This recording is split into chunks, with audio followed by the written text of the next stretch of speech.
Well, we talk a lot on It's the Law about what to do when you need to sue someone, but here's a question we haven't been asking. How do you sue someone? What are the steps? Attorney Jay Davis joins us to talk about it. Jay, thanks for joining us again. We appreciate it.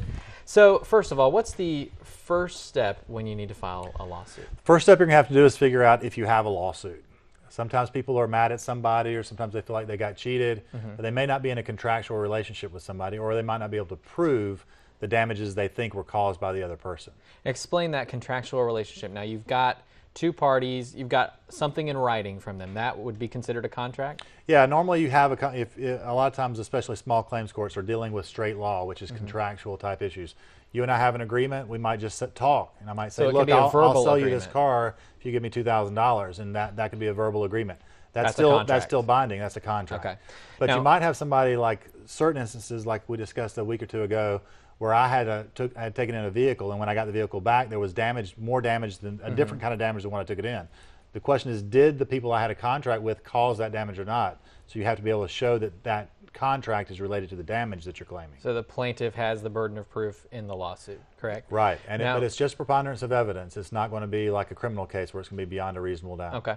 Now, are there fees you pay when you file for a lawsuit? Typically in a magistrate court, which is going to be like a people's court, where people can choose to do it, and it's relatively easy. The judges are a little bit more lenient with not doing things exactly right, and that's normally about $100 to file in a magistrate court. How long does the person that you're suing have to respond to your suit? Typically when they're served with something, it depends on what type of suit it is. In a magistrate court, typically you have 30 days. Most time responses are 30 days.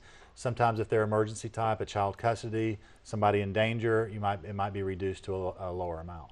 Okay, now if you can't get a witness to testify on your behalf in person, will a sworn affidavit or a sworn statement work? Not normally. And the reason is because a witness is there to testify, and you're presenting that witness, whether it's a piece of paper now, and the other person is entitled to cross-examination in a hearing. So when the other person can't examine the piece of paper and ask more details about that, it's typically seen as unfair. Okay. There are events where people are in danger and that type of stuff, where they're presented to a judge for affidavits in order to get a temporary order, but then at the actual hearing, the people have to show up to testify. All right. Well, Jay Davis, thanks so much for the info. Thanks, this is very important. You know, we always talk about suing, but we need to know how to do it. If you have a legal question, you can send it to us. We'll answer it right here on the air. You can email itsthelaw@41nbc.com.